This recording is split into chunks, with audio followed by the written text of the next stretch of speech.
Tarbiyah Sunnah Channel. Lillah Nyunnah Merenah. Bismillahirrahmanirrahim. Assalamualaikum warahmatullahi wabarakatuh. Innal hamdalillah nahmaduhu wa nasta'inuhu wa nastaghfiruh. ونعوذ بالله من شرور أنفسنا وسيئات أعمالنا من يهده الله فلا مضل له ومن يضلل فلا هادي له وأشهد أن لا إله إلا الله وحده لا شريك له وأشهد أن محمدا عبده ورسوله يا أيها الذين آمنوا اتقوا الله حق تقاته ولا تموتن إلا وأنتم مسلمون وبعد. Hadirin jamaah Masjid Raya Cipaganti yang Allah muliakan di Bandung, para pendengar radio Tarbiyah Sunnah Bandung, Radio Al-Bayan Cianjur, Radio RBK Kebumen, pemirsa RBK TV Kebumen, para pendengar Radio 1 Lombok, Radio Suara Qalbu Jayapura, Radio Amuba Pangkal Pinang, Radio Hidayah di Pekanbaru, pemirsa Aila TV di Cirebon, dan pemirsa Asil TV, serta radio lain atau channel TV lain yang ikut merelay kajian kita. Alhamdulillah, sore ini kita kembali berjumpa melanjutkan bahasan kitab Bulughul Maram. Kita sudah sampai pada Kitabuz Zakah, masih muqaddimah. Kita sudah menerangkan definisi dari zakat dan faidah-faidah dari zakat. Kapankah pertama kali zakat ini diwajibkan? Di manakah? Apa di Mekah ataukah di Madinah? Kebanyakan ulama menyatakan bahwa zakat diwajibkan di Madinah pada tahun kedua Hijriyah setelah difardukannya saum. Tidak seluruh ulama, tapi kebanyakan ulama, jumhur ulama. Sebagian ulama ada lagi yang menyatakan di Mekah, sebab ayat tentang zakat banyak juga turun di Mekah. Yang lain lagi menyatakan bahwa turunnya atau diwajibkannya zakat tahun 9 Hijriyah. Jadi ada 3. Ada yang di Mekah, ada yang di Madinah tahun kedua Hijriyah, dan ada lagi yang menyatakan diwajibkannya di tahun 9 Hijriyah di Madinah. Adapun ulama-ulama yang menyatakan bahwa zakat sudah diwajibkan di Mekah karena ada perintah zakat ketika di Mekah. Seperti contoh dalam Al-Quran surah Al-An'am 141, dan ini ayat Makkiyah. Apa arti ayat Makkiyah? Ayat yang diturunkan di Mekah. Allah berfirman, wa atu haqqahu yauma hisadihi, berikan haknya pada hari ketika tanaman dipanen. Ketika para petani memanen hasil tanamannya, Allah memerintahkan keluarkan sebagian dari hasil panen itu kepada fuqara dan masakin. Dan ini zakat. Dan ini ayat tentang Makkiyah, ayat Makkiyah. Juga dalam Al-Quran surah Al-Ma'arij ayat yang ke-24 ketika Allah menerangkan ciri orang-orang yang beriman, Allah berfirman, walladzina fi amwalihim haqqum ma'lum lis-sa'ili wal mahrum. Ini juga ayat Makkiyah. Allah menyatakan, dan orang-orang yang di dalam harta-harta mereka ada hak tertentu bagi orang-orang yang meminta dan orang-orang yang mahrum. Mahrum itu fakir dan miskin yang tidak memiliki kemampuan finansial yang mencukupi. Dan ini ayat berbicara tentang zakat.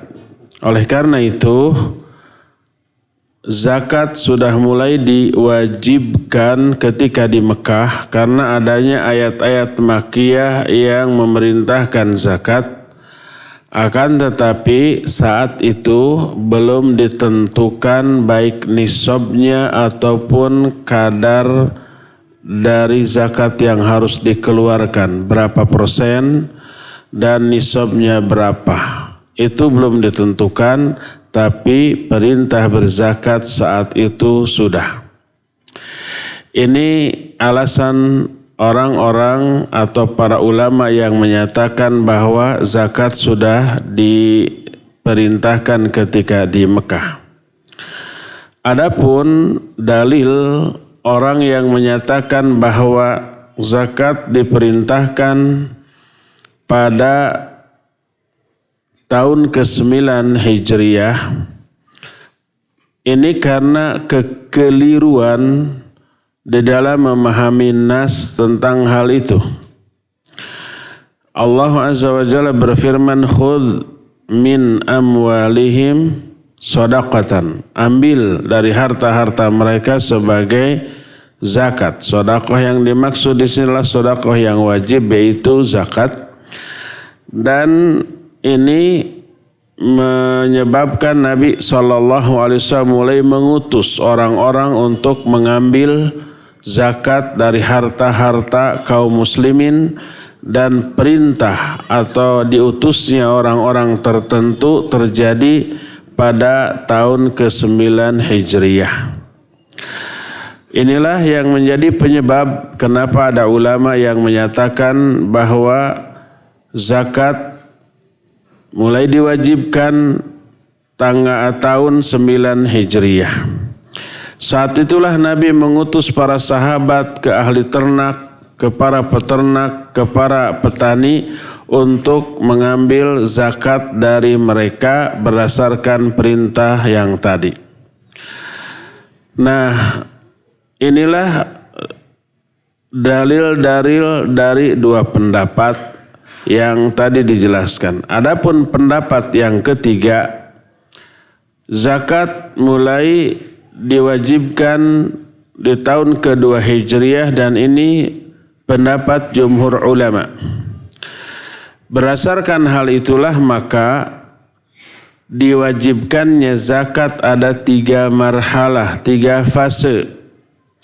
Fase pertama adalah wajib secara mutlak. Dan ini sudah diperintahkan di Mekah.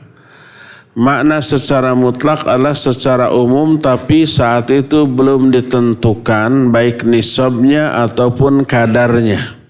Saat itu belum ditentukan. Pokoknya yang punya uang keluar zakat, yang bertani keluar zakat, yang punya hewan peliharaan keluar zakat, tapi belum ditentukan berapa nisab. Nisab itu batas minimal dari jumlah harta yang wajib dikeluarkan zakatnya. Dan berapa kadar dari harta yang harus dikeluarkan. Berapa persen. Ini marhalah pertama adalah di Mekah, tapi masih secara umum belum dita'yin, belum ditentukan secara rinci dan secara detail. Itu marhalah pertama. Marhalah kedua adalah wajib zakat dengan kadar seperti yang sudah ditentukan sampai zaman sekarang. Nisabnya sudah ditetapkan. Kalau itu uang emas, maka nisabnya adalah 20 dinar. Kalau itu uang perak, maka wajib dikeluarkan kalau sudah sampai batas 40 dirham. Kalau umpamanya itu adalah binatang ternak, maka tergantung jenis dari binatang ternak yang dimilikinya. Kalau unta, nisabnya adalah 5 ekor unta. Zakatnya adalah 1 ekor kambing. Kalau umpamanya dia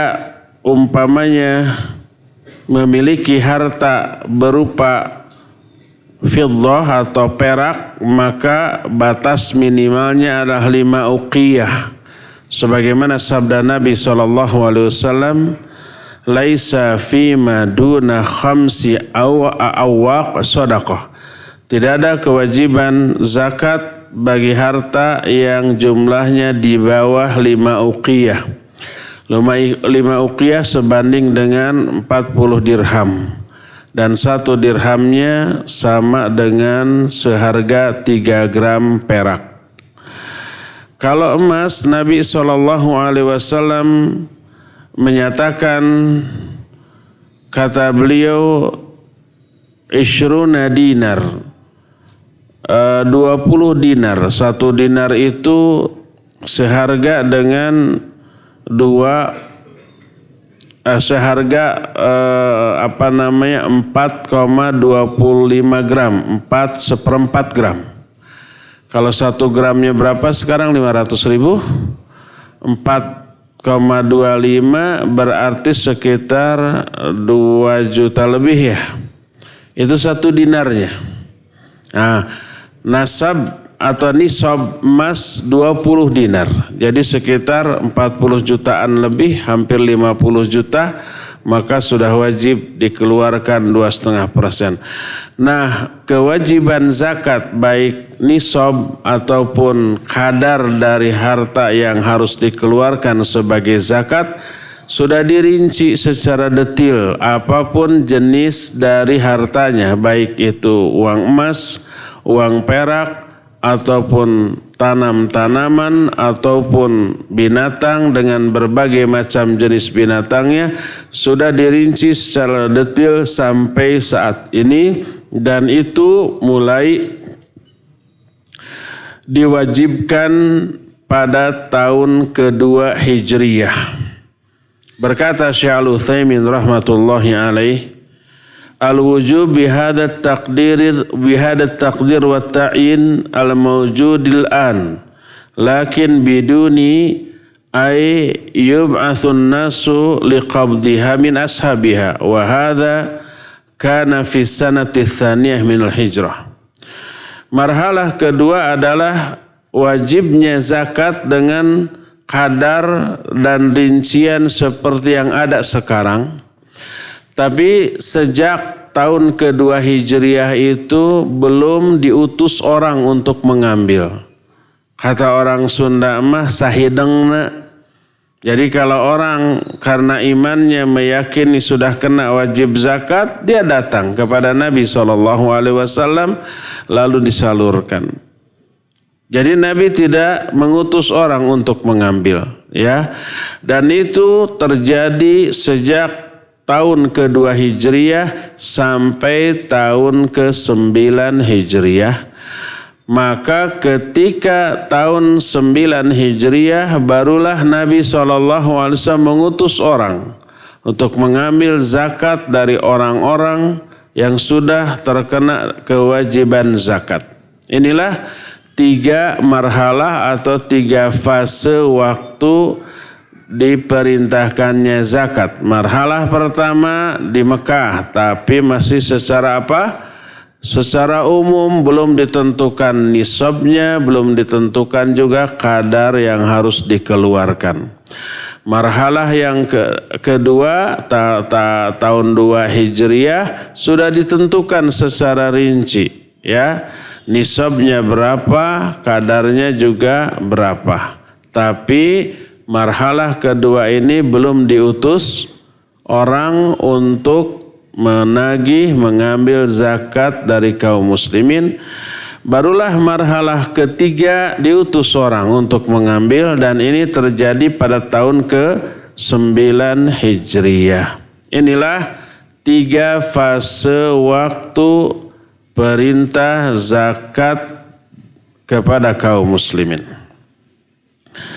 Apakah hukumnya menunaikan zakat dan apa efeknya apabila orang tidak mau mengeluarkan zakat? Hukum zakat fardu ain bagi orang-orang yang sudah terkena berdasarkan nas Al-Quran, hadis sahih, dan ijma' kaum muslimin. Sebagaimana hadis Ibnu Abbas radhiyallahu anhuma yang nanti akan kita bahas ketika kita menerangkan hadis-hadisnya. Para ulama menyatakan man jahada fardiyataha la yajhaluhu fahuwa kafir. Siapa orang yang menentang kewajibannya, dia tahu itu wajib tapi dia tidak setuju, dia menentang itu dengan sikapnya, bukan karena bodoh. Dia tahu nas ayat, dia tahu nas hadis, dia tahu perintah dari al-Islam untuk mengeluarkan zakat, tapi dia nggak setuju. Enak aja, uang ini hasil keringat saya, setelah terkumpul kenapa harus disalurkan ke orang-orang yang fakir, yang miskin? Dia tidak setuju. Dia menentang kewajiban zakat, maka dia kafir, keluar dari Islam, murtad.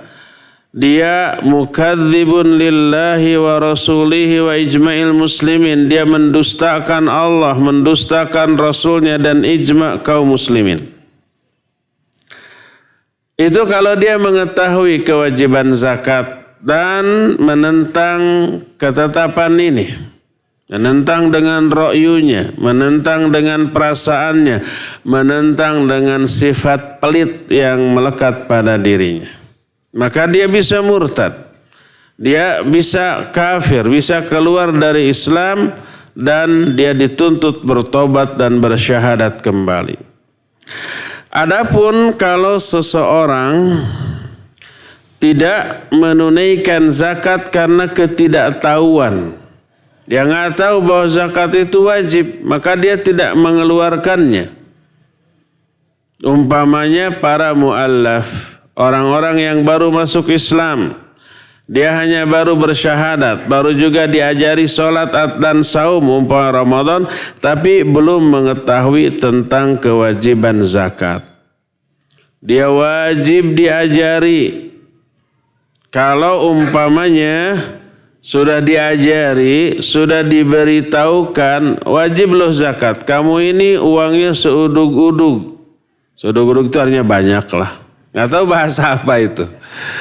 Uangnya bro dijuru, bro dipantok, ngalayah, di tengah imah, lubak, libuk, nepikeun ka henteu ka kalebok. Saking banyaknya.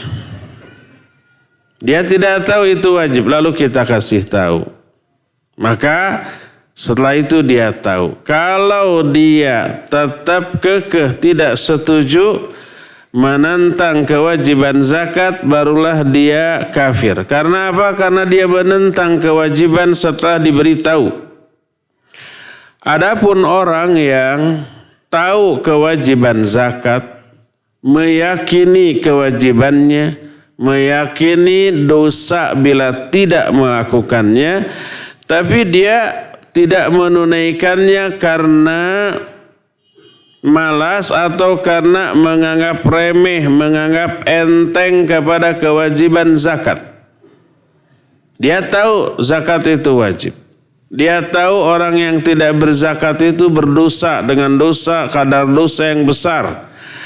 Tapi dia tidak menunaikannya. Karena malas ngitungnya juga, uang saya terlalu banyak gitu ya. Akhirnya dia tidak menunaikan zakat. Bagaimana hukum orang ini? Para ulama ikhtilaf. Di antara para ulama ada yang menyatakan dia kafir karena melalaikan salah satu di antara rukun Islam. Bahkan Allah Azza wa Jalla mencap orang itu dengan cap musyrik. Allah berfirman dalam Al-Quran, kata Allah, wa wailul lil musyrikin alladzina la yu'tuna zakah. Celaka bagi orang-orang musyrik, yaitu orang-orang yang tidak mau menunaikan zakat. Allah menyebut musyrik kepada orang-orang yang tidak mau menunaikan zakat. Dan pendapat ini termasuk salah satu di antara pendapat dari Imam Ahmad, sama menyamakan dengan hukum orang yang meninggalkan sholat karena menganggap enteng, menganggap ringan dosa meninggalkan sholat. Walaupun dia ini meyakini kewajibannya, meyakini salah satu di antara rukun Islam, tapi dia melalaikannya karena malas, karena tergiur dengan kehidupan dunia. Maka sebagian ulama menyatakan dia kafir. Demikian juga rukun Islam yang lainnya seperti zakat, seperti juga saum Ramadan dan juga haji bagi orang-orang yang sudah terkena dengan kewajibannya. Jadi sebagian ulama ada yang menganggap kufur. Orang-orang yang tidak mau menunaikan salah satu rukun Islam walaupun dia meyakini kewajibannya dan meyakini dosanya orang-orang yang tidak menunaikannya. Tapi jumhur ulama menyatakan bahwa mereka tidak kafir, tidak keluar dari Islam, tidak murtad. Mereka tetap muslim, tapi muslim yang berdosa besar dengan kadar dosa yang amat sangat besar. Selama orang itu meyakini kewajiban sholat, kewajiban zakat, kewajiban saum, dan meyakini dosa bila tidak melakukan, tapi dia tidak melakukannya karena malas, karena secara psikis, secara kejiwaan gak mampu, bukan secara fisik. Kalau secara fisik tak pasti mampu, seperti sholat, orang mampu secara fisik. Yang tidak mampu pun ada rukhsah, ada keringanan semampunya ya. Tapi fisiknya kuat, psikisnya yang lemah. Apakah orang-orang yang tidak sholat itu karena sakit? Bukan. Dia kuat, bahkan ototnya nonjol, perutnya six packs. Kemudian tenaganya gede, 1 ton bisa dia angkat dengan traktor umpamanya. Tapi sholat tidak mampu dia lakukan. Bukan secara fisik tapi secara psikis, imannya yang lemah. Demikian juga saum, demikian juga haji, demikian juga zakat. Ya. Nah, orang itu dianggap masih muslim, tapi muslim yang berdosa besar. Berdasarkan beberapa dalil, di antaranya hadis sahih riwayat Imam Muslim, bahwa Nabi SAW menceritakan tentang azab sanksi bagi orang-orang yang tidak mau menunaikan zakat dengan sanksi yang amat sangat dahsyat. Lalu di akhir hadisnya beliau menyatakan, fayara sabilahu imma ilal jannah wa imma ilan nar. Lalu nanti di akhirat setelah diazab, dia orang yang tak berzakat tadi akan melihat jalan yang akan dilaluinya, mungkin ke surga, mungkin ke neraka. Dan hadis ini sahih diriwayatkan oleh Imam Muslim.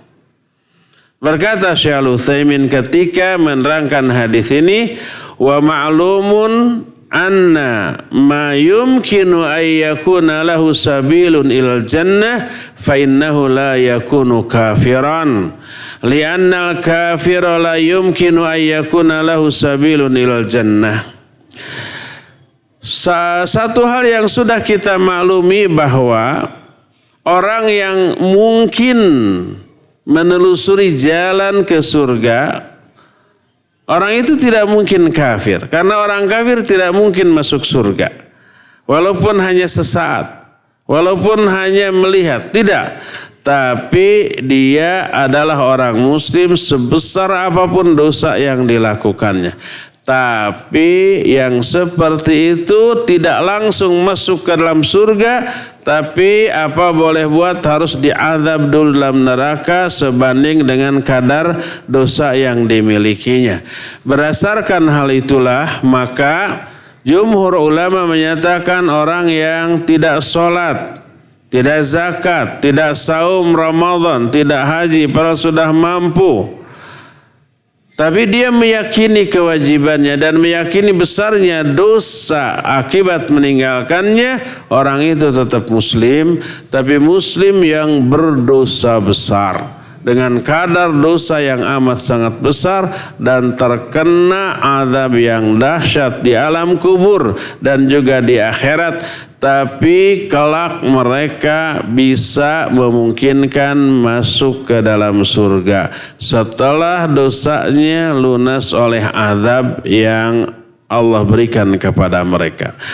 Dan inilah pendapat yang lebih kuat yang dipegang oleh jumhur ulama. Orang yang meninggalkan sholat, meninggalkan zakat padahal sudah wajib, meninggalkan haji padahal sudah wajib, meninggalkan saum Ramadan dengan tetap meyakini kewajibannya, dengan tetap meyakini besarnya kadar dosa bagi orang yang meninggalkannya, lalu dia sengaja tidak melakukannya. Dia sengaja meninggalkannya karena hawa nafsu, karena kemalasan, karena lemahnya iman, dia tetap muslim, tapi muslim yang amat sangat besar dosanya, ya. Itulah hukum dari menunaikan zakat. Jadi intinya menunaikan zakat adalah wajib berdasarkan nas Al-Quran dan hadis yang sahih. Siapa yang mengingkari kewajibannya maka dia apa? Kafir, walaupun dia melakukannya. Sebenarnya sih saya nggak yakin zakat itu wajib, tapi lah biar nggak ribut saya tunaikan. Dia melakukan zakat, bagi-bagi dengan kadar berlebih. Kalau zakat 2,5%, nggak apa-apa, saya mah 10-20% biar nyoblos saya. Dia menunaikan zakat, tapi dalam hatinya tidak meyakini kewajibannya, maka dia tetap kafir, walaupun dia menunaikannya, ya. Adapun orang yang tidak menunaikan tapi tetap meyakini kewajibannya, tadi ikhtilaf para ulama, sebagian ada yang menyatakan kafir, sebagian ada yang menyatakan dia masih muslim tapi muslim yang berdosa besar. Itulah poin kedua yang kita bahas hari ini. Poin pertama, waktu diwajibkannya zakat. Poin kedua, hukum dari menunaikan zakat bagi orang yang sudah terkena kewajiban zakat. Sekarang poin ketiga, apabila ada orang yang tidak mau mengeluarkan zakat, apakah harus diambil secara paksa ataukah tidak? Jawabnya ya, harus diambil secara paksa. Berdasarkan banyak nas, baik Al-Quran ataupun hadis yang sahih. Pertama, ayat menyatakan khudh min amwalihim shadaqatan. Itu surah At-Taubah. Ambil dari harta-harta mereka sebagai zakat. Sedekah di sini sedekah yang wajib, yaitu zakat. Ambil. Dan ini menunjukkan adanya paksaan di dalam mengambil harta zakat dari kaum muslimin. Harus dipaksa. Dan yang memaksanya adalah imam kaum muslimin, pemerintah yang mengatur kehidupan dunia mereka, ya. Ini yang pertama. Kedua, kalau sudah diambil paksa atas nama hukum, apakah dia dianggap sudah menunaikan kewajiban? Padahal dipaksa, ya. Ikhlas apa tidak kira-kira? Pasti tidak ikhlas. Kenapa dia mau memberikannya atas nama hukum? Kalau enggak ya dihukum. Dia terpaksa, ya. Apakah sudah gugur kewajiban dari dia, artinya dianggap berpahala dan tidak berdosa. Dijawab oleh para ulama, hadhihi jizyah fa innaha indallahi la tubra'u dhimmatahu wa la yu'addu mukhrijan laha indallahi azza wa jalla. Li'annahu ma akhrajaha lillah wa la imtithalan di amrihi. Jawabannya itu adalah jizyah, upeti di sisi Allah azza wa jalla. Dia dianggap belum menunaikan kewajiban zakatnya. Dia tidak dianggap mengeluarkan zakat menurut pandangan Allah. Karena bukan karena Allah, karena terpaksa. Dia diambil zakatnya bukan karena melaksanakan perintah Allah subhanahu wa ta'ala. Maka walaupun dari hartanya sudah diambil zakatnya secara paksa, maka secara syar'i dia tidak dianggap sudah menunaikan zakat. Dia tetap berdosa. Taubahnya umpamanya orang sholat, dia tidak mau sholat, malas. Terus ada pihak tertentu, mungkin dia sudah ABG gitu ya, tapi sudah balik, tidak mau sholat. Kan banyak ABG sekarang yang tidak sholat ya. Baik ABG-nya anak baru gede, atau ABG-nya itu sudah aki-aki bedegong. Aki-aki bedegong. Ada nggak orang tua tapi tidak sholat? Ada banyak. Itu juga ABG, aki-aki bedegong. Nah, itu tidak sholat.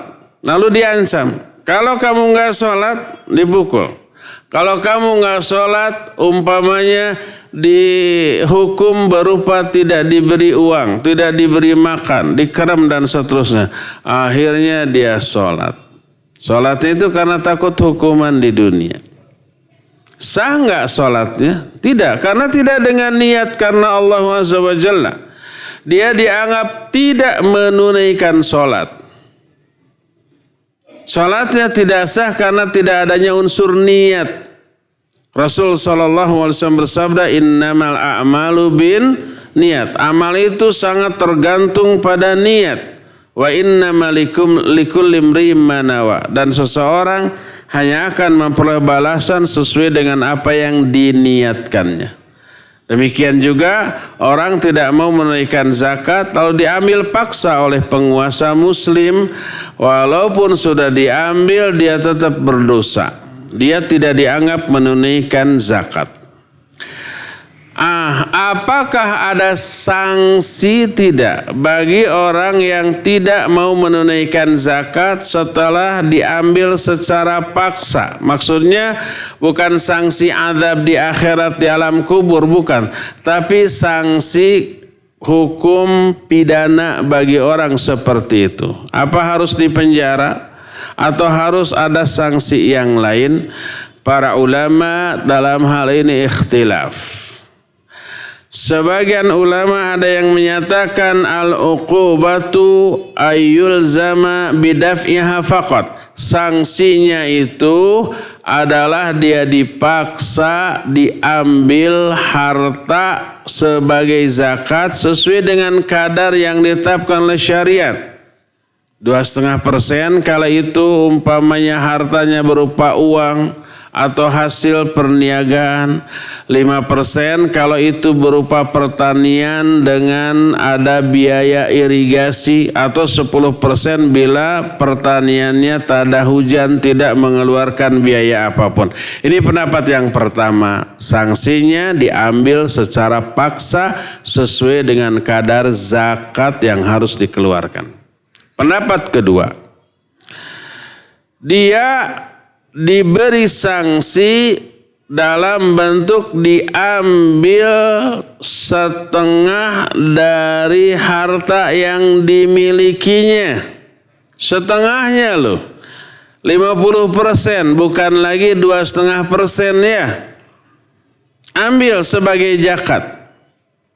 Berdasarkan sebuah hadis yang diterima dari Bahz bin Hakim, dari bapaknya, dari kakeknya, bahwa Nabi SAW bersabda tentang orang-orang yang tidak mau menunaikan zakat. Kata beliau, fa inna akhidhuha wa syatra malihi azmatan min azamati rabbina. Kita akan ambil zakat itu secara paksa plus setengah dari hartanya. Ini adalah kewajiban yang telah ditetapkan oleh Rabb kita, oleh Allah Subhanahu wa ta'ala. Hadis ini diriwayatkan oleh Imam Abu Dawud, juga Imam An-Nasai, disahihkan oleh Imam Ibnu Huzaimah dan Imam Al-Hakim. Dan hadis ini nanti akan kita bahas. Menunjukkan orang yang tidak menunaikan zakat, pertama ambil dari hartanya sebagai zakat sesuai dengan kadar yang harus dia keluarkan, plus ditambah setengah dari hartanya. Itu sanksinya. Lalu para ulama ikhtilaf lagi, mengambil setengah dari hartanya itu apakah setengah dari harta yang wajib dizakati atau setengah dari keseluruhan harta yang dia miliki. Umpamanya dia memiliki beberapa aset, dia punya rumah yang ditempati, dia punya kendaraan yang dia pakai, dan itu tidak terkena zakat tahunan, tidak. Tapi dia memiliki pertanian. Pas panen hartanya melimpah. Maka hasil taninya, hasil panennya wajib dikeluarkan zakatnya.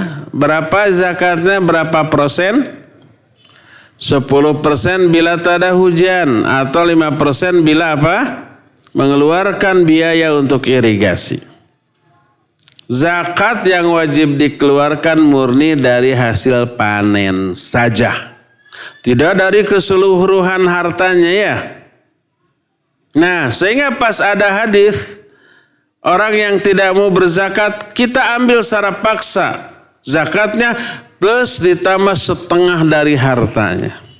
Ulama ikhtilaf, apakah setengah dari hasil panen saja atau setengah dari keseluruhan harta berikut, dihitung dari rumahnya, dari mobilnya, atau dari aset-aset lain yang dia miliki. Mungkin dia memiliki tanah di tempat lain ya, mungkin juga memiliki perusahaan kalau sekarang, makan gitu ya.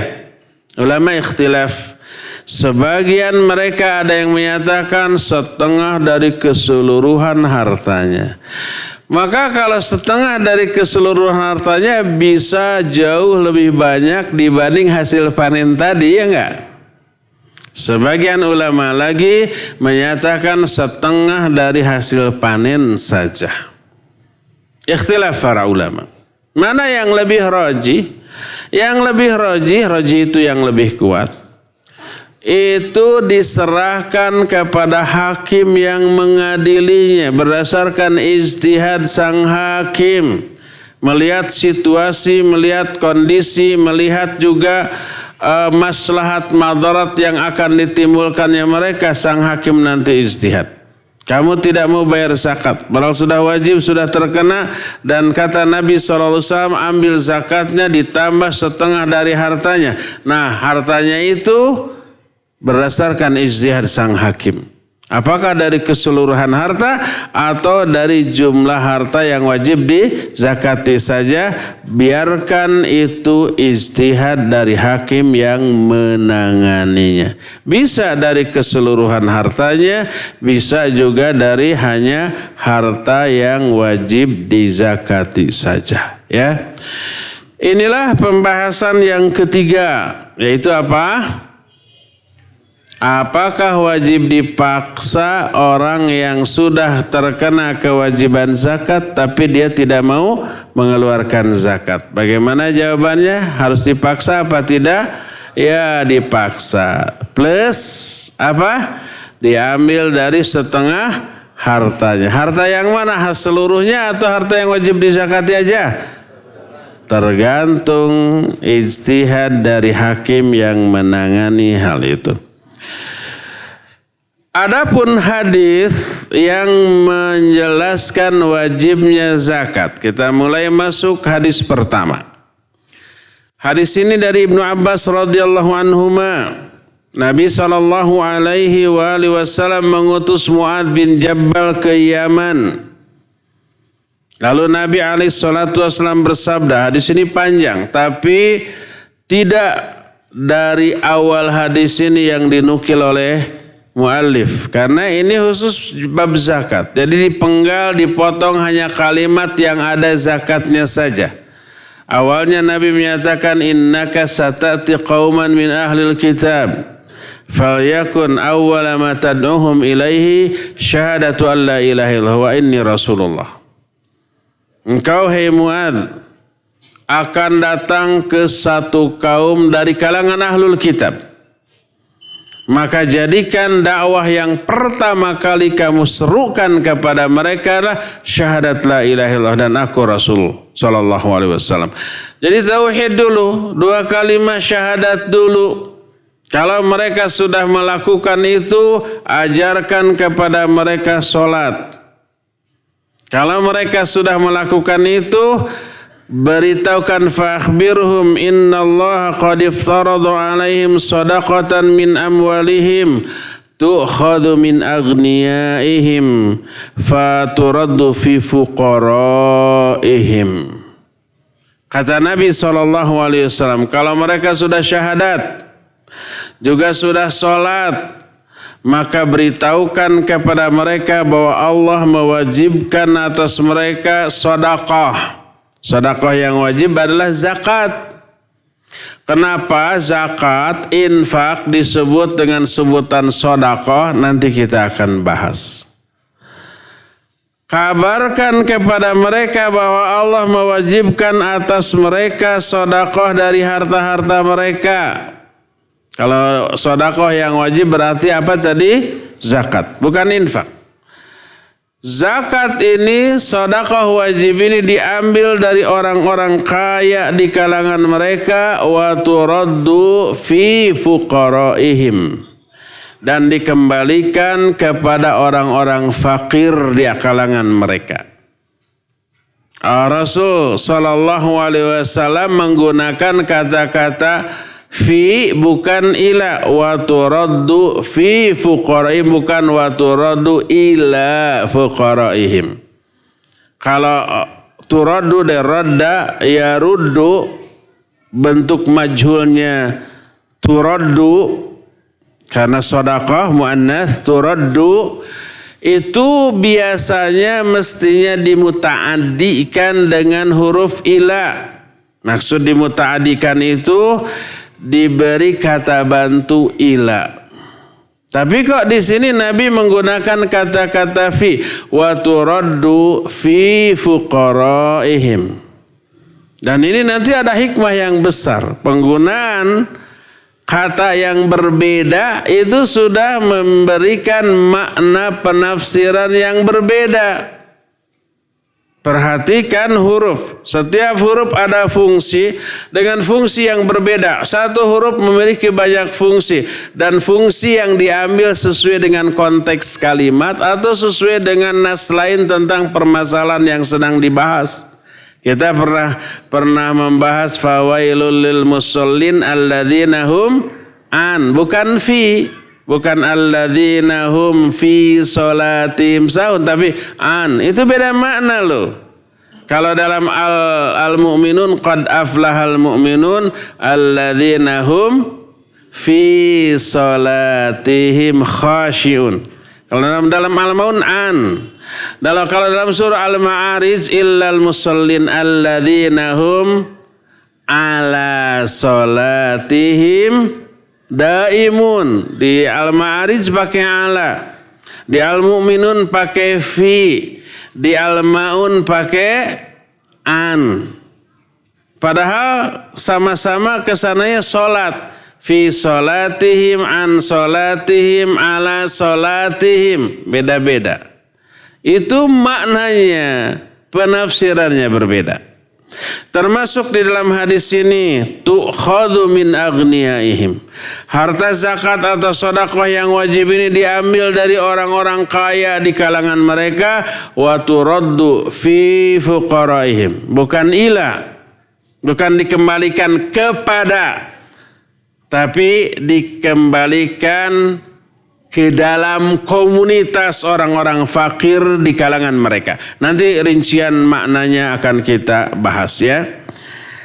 Hadis ini muttafaqun alaih, diriwayatkan oleh Imam Bukhari dan Imam Muslim, tapi hadis dengan lafaz tadi diriwayatkan oleh Imam Bukhari.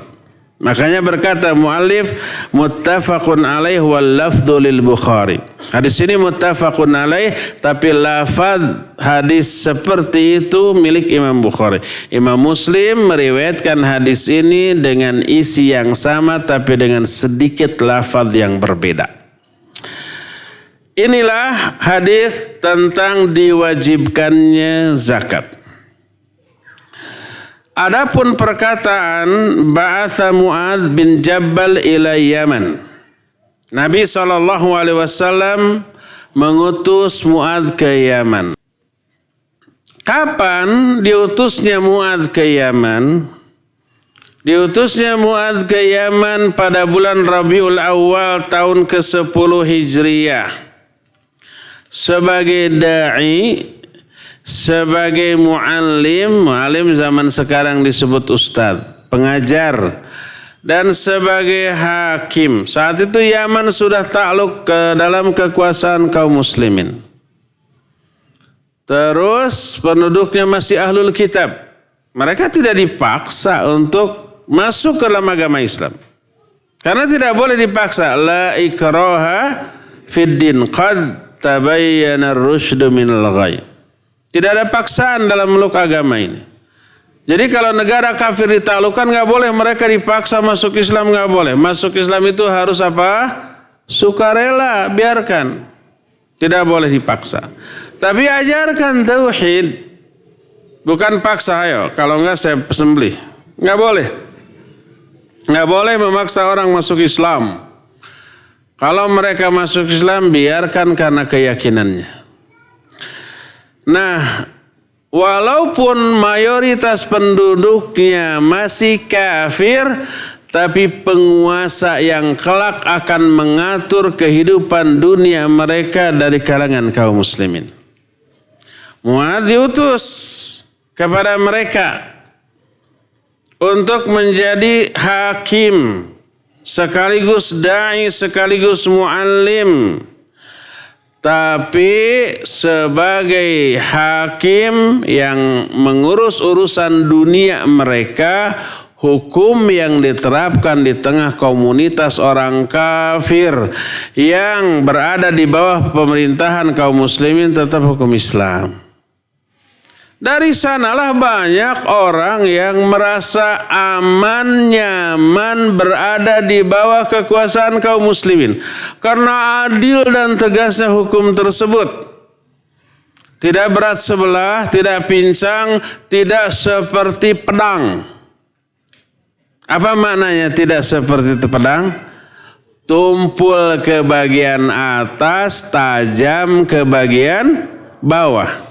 Ada nggak pedang yang dua sisinya dua-duanya tajam? Tidak ada ya. Pasti yang atasnya itu tumpul, yang bawahnya itu tajam. Hukum di negeri yang bukan memberlakukan aturan Islam seperti pedang. Kalau yang bersalah adalah orang-orang atasan, para pejabat, para penguasa, para pengusaha yang banyak duit, yang memiliki banyak pengaruh, melakukan kesalahan bebas, tak tersentuh, untouchable, tidak bisa disentuh. Walaupun nyata, walaupun gede kejahatannya, tetap bebas, merdeka. Tapi kalau rakyat kecil ya memunguti buah-buah yang jatuh dari kebun orang yang bila diuangkan hanya berharga 10-20 ribu, tajam itu hukum. maka terkena hukuman sekian tahun tuh. Tidak sebanding dengan apa yang dilakukannya. Itu kalau yang diterapkan bukan aturan Islam. Tapi begitu yang diterapkan aturan Islam, orang kafir yang hidup di sana pun merasa aman dan nyaman. Aman dari gangguan kaum muslimin. Karena tahu siapa yang menyakiti kafir zimmi atau kafir mu'ahad, maka sama dengan menyakiti Rasul SAW. Itu terlarang. Pernah kan Ali bin Abi Thalib radhiyallahu an waktu beliau menjadi khalifah kehilangan apa? Baju perangnya, baju besinya. Ternyata besoknya di pasar dia melihat baju perang itu ada di tangan orang Yahudi. Entah dicuri entah apa. Oleh Ali bin Abi Thalib ditagih, itu punya saya. Enggak, enak saja punya saya. Akhirnya ayo kita adukan ke hakim. Hayu. Kata hakim, Ali, kamu punya saksi enggak bahwa ini adalah bajumu? Ali bilang, enggak ada saksi. Kalau gitu jangan ngaku-ngaku. Ini milik si Yahudi itu. Gitu tuh. Ini khalifah loh. Di atas raja, di atas presiden. Raja dan presiden hanya menguasai rakyat di negaranya sendiri, kan gitu ya. Kalau khilafah menguasai seluruh kaum muslimin di seluruh pelosok dunia. Kalah di pengadilan. Karena apa? Karena kurangnya bukti, ya. Aman orang-orang kafir yang hidup di negeri kaum muslimin. Aman dan nyaman. Berdasarkan hal itulah maka banyak yang kemudian berbondong-bondong masuk Islam karena adilnya hukum yang diterapkan oleh ajaran Islam di tengah kehidupan mereka. Jadi Mu'adz bin Jabal diutus sebagai hakim di sana, juga sebagai da'i, sebagai mu'alim yang mengajarkan Islam kepada orang-orang yang hidup di sana.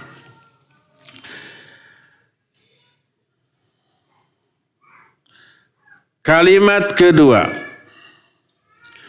Innallaha iftarada alaihim sadaqatan min amwalihim.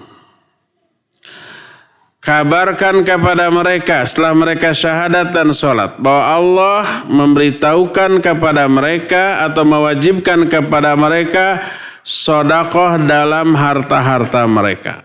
Ini sedekah yang wajib.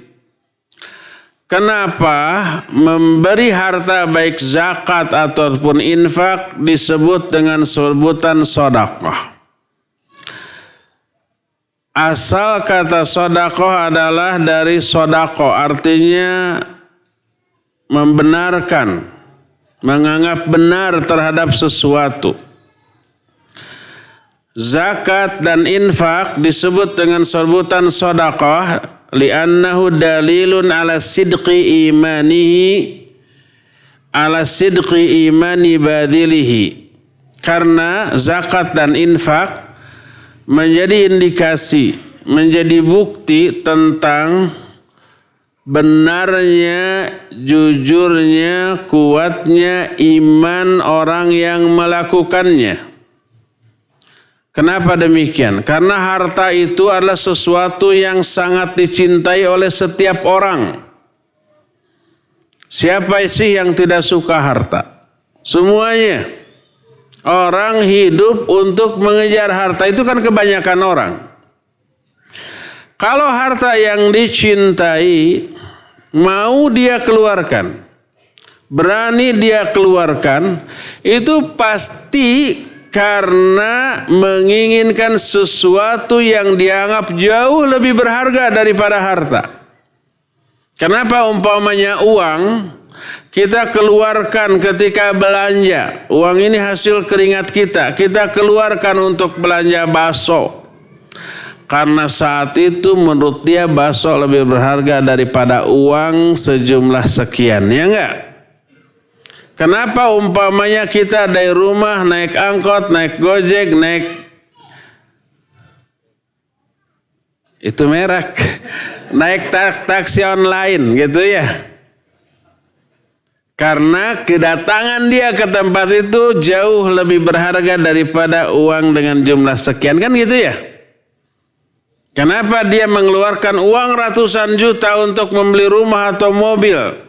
Karena dia meyakini rumah atau mobil jauh lebih berharga daripada uang sejumlah sekian.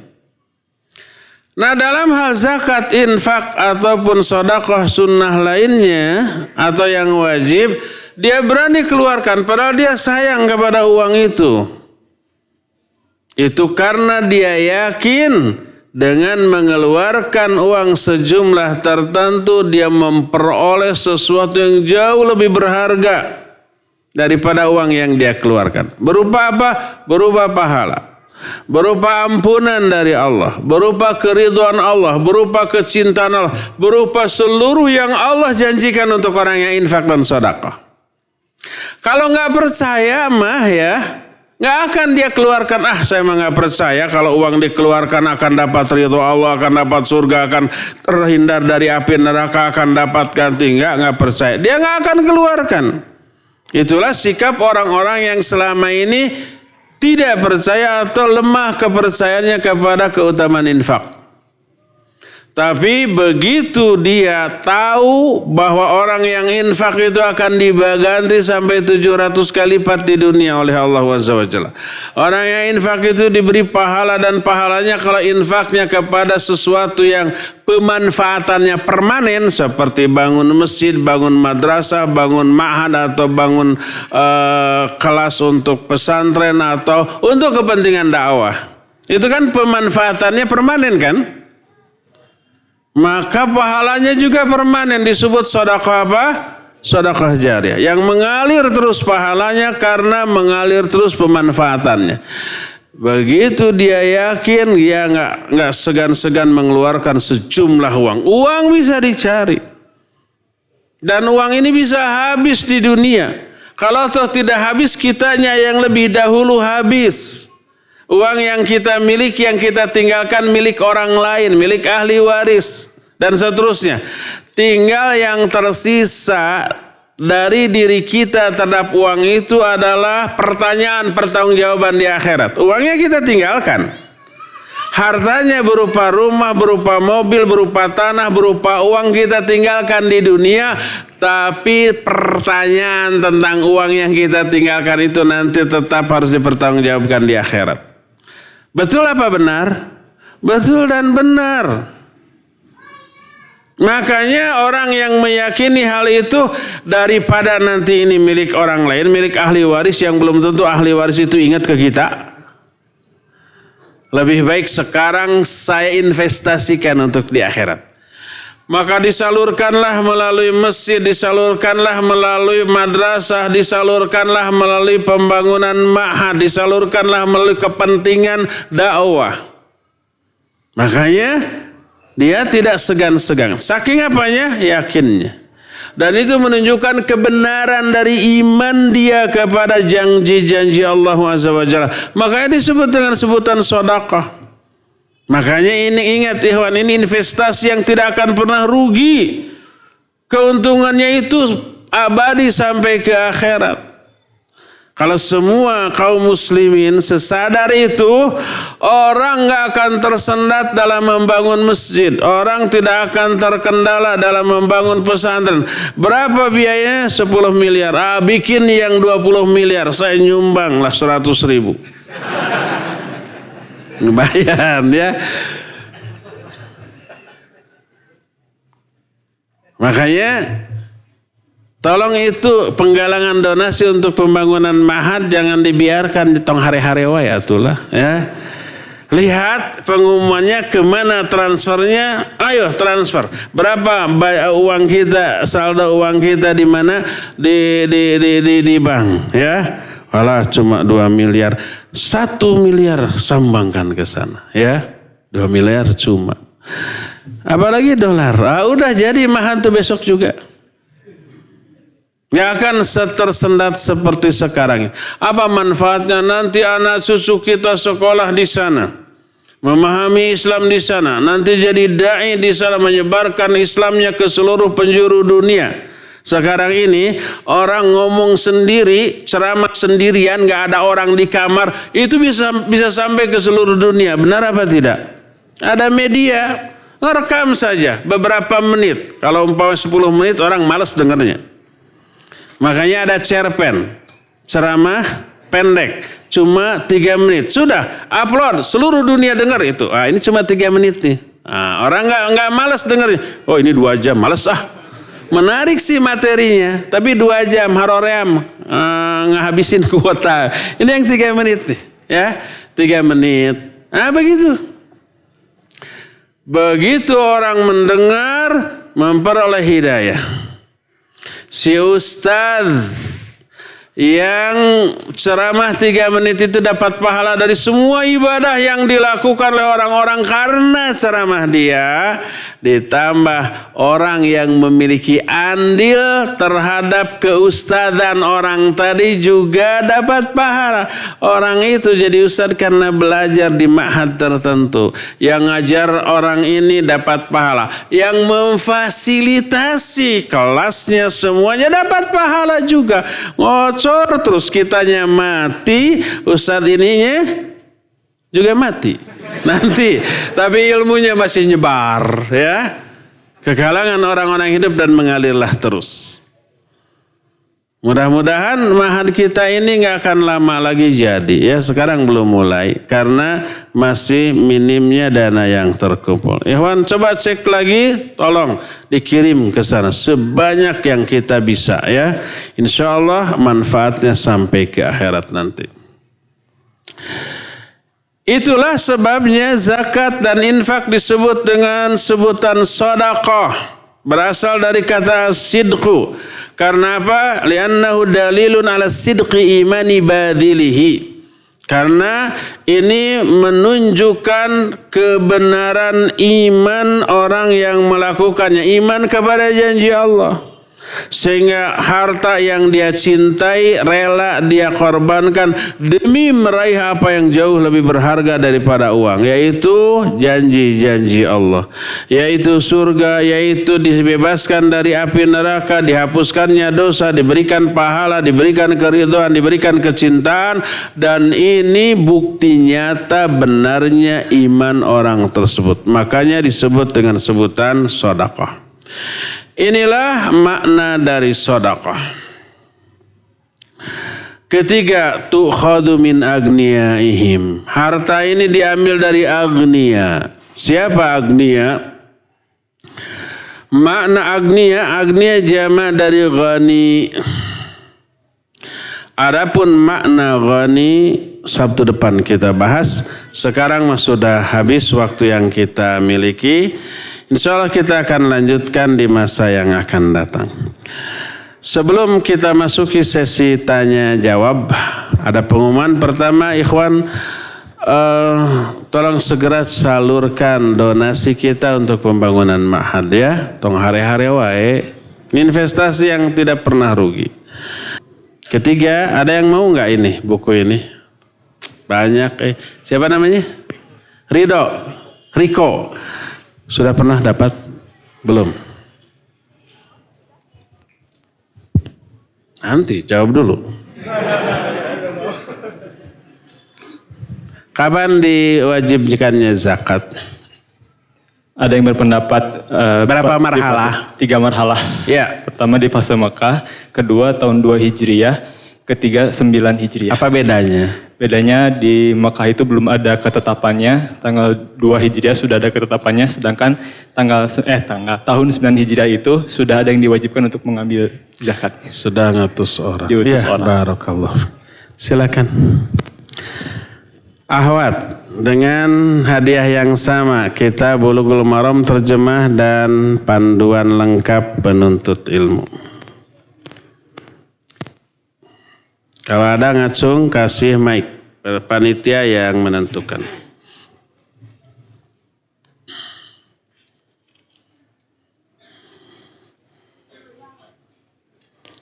Siap? Bismillah, siap. Mana mic-nya? Bismillah. Iya. Pertanyaan untuk akhwat dengan hadiah yang sama tadi ya.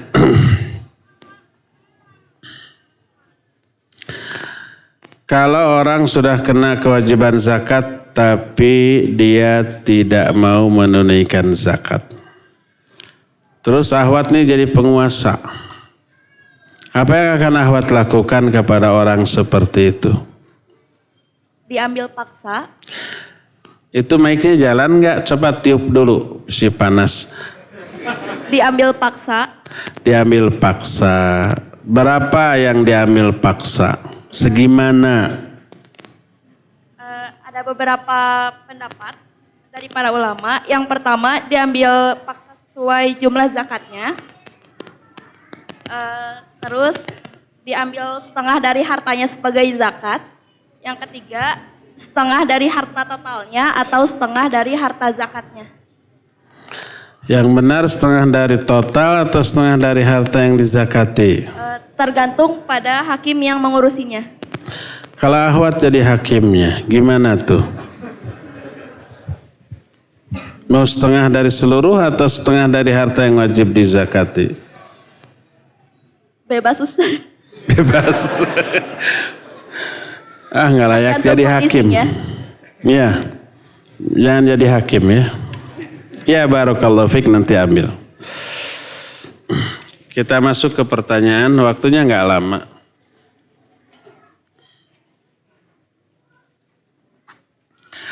Ustaz, nenek saya ketika sakit berwasiat ingin umroh. Sekarang nenek sudah meninggal. Jumat 11 Januari 2019. Oh berarti sepekan yang lalu ya. Allah yarhamha. Nenek saya memiliki 4 orang anak. 1 laki 3 perempuan. Bagaimana solusinya? Siapa yang harus membadalkan umrohnya? Sedangkan ijab kabulnya dengan anak perempuannya yang sudah haji. Anak laki-lakinya belum haji tapi pernah umroh. Taib. Iya, boleh dihandle oleh salah satu anaknya. Boleh juga dihandle oleh cucunya. Siapapun yang ngehandle-nya dia dapat pahala. Ya. Kepada orang tua, jangan saling mengandalkan. Berlombalah. Kalau ada kita sendiri mampu, biar saya yang menanggung. Saya hajikan dia, saya akan umrohkan dia. Yang mengumrohkannya bisa dia sendiri kalau dia sendiri sudah haji atau sudah umroh. Kalau umpamanya tidak bisa orang lain. Kakaknya, adiknya, saudaranya yang sudah haji atau sudah umroh. Itu yang paling utama. Berlomba untuk menunaikan kebaikan bagi orang tua. Ya, sekali lagi jangan saling Jangan saling mengandalkan. Kalau orang tua umpamanya bilang, ibu atau bapak perlu uang 10 juta. Kita tahu. Ya perlu kita musyawarah sama kakak dan adik kita. Kalau kita mampu, biar dari kita saja. Karena nanti kakak adik juga ngasih lagi, alhamdulillah nggak apa-apa. Jangan sampai saling mengandalkan. Padahal kita mampu. Yuk kita patungan anaknya masing-masing, anaknya ada 5 orang, yuk masing-masing 2 juta. Padahal kemampuan masing-masing anak berbeda-beda. Ya perlu seperti itu ya. Bilang ke ayah, ke ibu, bu ya kalau perlu uang bilang langsung ke saya. Kalau saya mampu saya kasih. Kalau enggak baru nanti musyawarah sama adiknya sama kakaknya. Nah itu yang paling baik, yang terbaik demikian. Berlombalah untuk menunaikan kebaikan bagi orang tua. Jangan sampai merasa rugi, masa saya patungan 3 juta, yang lain hanya 2 juta. Jangan merasa rugi dalam melakukan kebaikan. Justru merasa untung. Alhamdulillah saya mampunya 3 juta, yang lain cuma 1 juta. Alhamdulillah yang lain itu lebih beruang daripada kita, tapi kita lebih gede sumbangannya atau ngasihnya ke orang tua. Itu untung dan bukan rugi ya. Harta kita di dunia akan lebih barokah. Allah akan bukakan pintu-pintu rizki dari aspek yang kita tidak duga, dan di akhirat insya Allah pahalanya jauh lebih besar ya. Jadi solusinya berlombalah untuk mengumrohkan sang nenek tadi ya. Anak-anaknya bila ada yang berkemampuan berlombalah. Kalau ternyata kemampuannya sama dan agak susah, coba patungan semampunya. Gak perlu rata. sesuai dengan kemampuan masing-masing, keikhlasan masing-masing. Siapa yang membadalkannya terserah salah satu di kalangan mereka yang sudah umroh. Kalau yang belum umroh jangan, minimal sudah umroh. Kalau umpamanya sudah umroh tapi belum haji, boleh dia mengumrohkan ibunya tersebut ya. Biaya patungan apabila memungkinkan. Kalau umpamanya ada satu saja, biar saya yang menghandle semuanya, kamu yang berangkat. Nah, boleh, bagus. Yang dapat pahala hanyalah yang menghandle ini ya. Sekali lagi, berlombalah berbuat baik ke orang tua dan jangan saling mengandalkan. Kalau yang membadalkannya anak perempuan, nanti dia harus didampingi oleh siapa? Mahram. Nanti biaya lagi. Kalau ada mah nggak apa-apa. Didampingi suaminya bayar sendiri gitu ya. Tapi kalau laki-laki yang membadalkannya, maka tidak perlu melibatkan orang lain.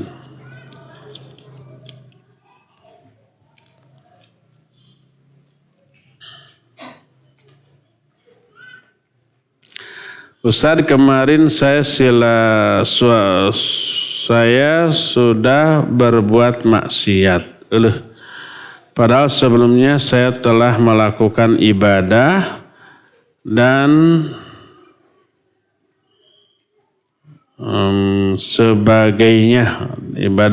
sebagainya.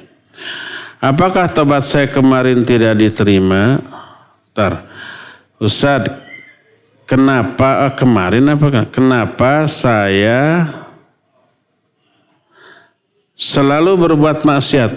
Kenapa saya selalu berbuat maksiatnya? Kenapa tuh? Harusnya saya yang nanya demikian. Kenapa saya selalu berbuat maksiat padahal sebelumnya saya telah melakukan ibadah dan sebagainya? Itu menunjukkan ibadahnya itu ditolak loh. Kalau setelah ibadah melakukan dosa dan maksiat, menunjukkan ibadahnya tidak diterima. Karena ibadah yang diterima mengakibatkan Allah akan memberi taufik hidayah kepada dia untuk melakukan ibadah lain. Kalau setelah ibadah lalu berdosa, dosanya itu menjadi indikator bahwa ibadah tadi ditolak. Berkata sebagian sahabat yang dinukil oleh Imam Ibn Rajab, man amila hasanah thumma atba'aha bisayyah fadzalika alamatur raddil hasanah wa adami qabuliha. Siapa orang yang melakukan satu kebaikan lalu diikuti oleh dosa, dosanya itu menjadi tanda kebaikan tadi ditolak dan tidak diterima. Kenapa ditolak? Kenapa tidak diterima? Pertama mungkin aspek niat yang tercampur ria, sum'ah, ujub, takabur dan yang sejenisnya. Yang kedua aspek mutaba'ah. Dia dalam melakukan ibadah itu tidak mengikuti contoh Nabi SAW. Akhirnya ditolak. Man amila amalan laisa alaihi amruna fahuwa raddun. Siapa yang mengamalkan satu amalan ibadah tapi tidak contoh dariku, tidak ada contoh, itu ditolak.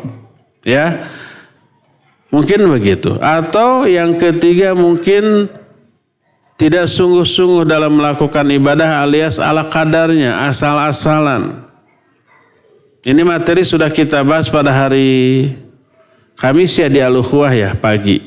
Bahwa efek dari ibadah yang diterima harus melahirkan kemuliaan akhlak. Harus mendorong dia melakukan ibadah-ibadah lain setelah itu. Bukan malah diikuti dengan dosa. Kalau setelah ibadah melakukan dosa, itu tanda ibadah tadi ditolak oleh Allah Azza wa Jalla ya. Coba perbaiki niat, perbaiki kualitas ibadah, perbaiki bagaimana tata cara kita beribadah, harus mengikuti apa yang dicontohkan oleh Rasul Sallallahu Alaihi Wasallam. Ustaz. Iya. Ya. Dari pendengar Radio Tarbiyah Sunnah Ustaz. Radio apa? Tarbiyah Sunnah. Iya.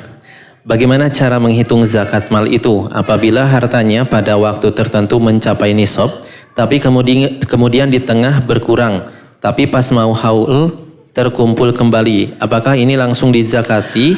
Apa nunggu 1 tahun lagi pas terkumpul lagi senisab? Syukran Iya, jazakallahu khairan. teknis penyaluran dan penghitungan zakat nanti kita bahas ketika membahas hadis tentang hal itu ya. Belum. Sabar. Kita masih muqaddimah ya. Ketika belajar muqaddimah jangan langsung ke tengah. Ketika kita masih belajar raraban, tahu raraban? Perkalian dasar ya. Jangan langsung bertanya tentang akar pangkat dan seterusnya. Jangan tanya tentang sinus kosinus. Nanti ada waktunya ya. Terakhir ya. Gaji saya sudah dipotong tiap bulan oleh perusahaan 2,5%. Tanya potongan apa itu? Label potongannya tertulis potongan keagamaan Islam. Tapi saat saya konfirmasi ke bidang yang bersangkutan, potongan tersebut adalah zakat. Apakah saya tetap wajib membayar zakat? Iya. Pertama, perusahaan tidak berhak mengambil zakat. Karena mereka bukan ulil amri, bukan penguasa, ya enggak? Enggak berhak. Tagih aja lagi, ya. Biar zakat saya nyalurkan sendirilah. Belum tentu tersalur kepada yang benarnya. Siapa tahu nanti dijadikan THR di akhir tahun. Yang menerimanya orang-orang kaya juga ya. Perusahaan tidak berhak mengambil zakat karyawannya ya. Kedua, zakat itu bukan setiap bulan. Tapi setiap apa? Setahun sekali. Kalau tiap bulan merepotkan ya dan terlalu keseringan. Kalau lebih dari setahun nanti melalaikan. Nanti akan ada pembahasan waktu penyaluran zakat atau penghitungan zakat ya. Jadi intinya bukan setiap bulan tapi setiap tahun dengan perhitungan tertentu. Maka itu bukan zakat.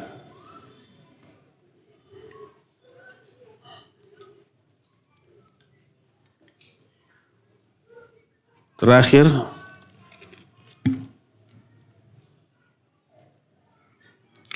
Apakah harta seperti ini terkena zakat? Pertama, uang yang berada di dalam rekening. Tergantung, kalau sudah sampai nisab dan tersimpan setahun ya wajib zakat. Perhiasan yang disimpan tidak dipakai. Ya, kalau sudah sampai nisab dan sudah berlangsung 1 tahun disimpan, setiap tahun wajib zakat. Perhiasan yang dipakai tidak terkena zakat ya. Nanti kita akan ada pembahasan secara rinci.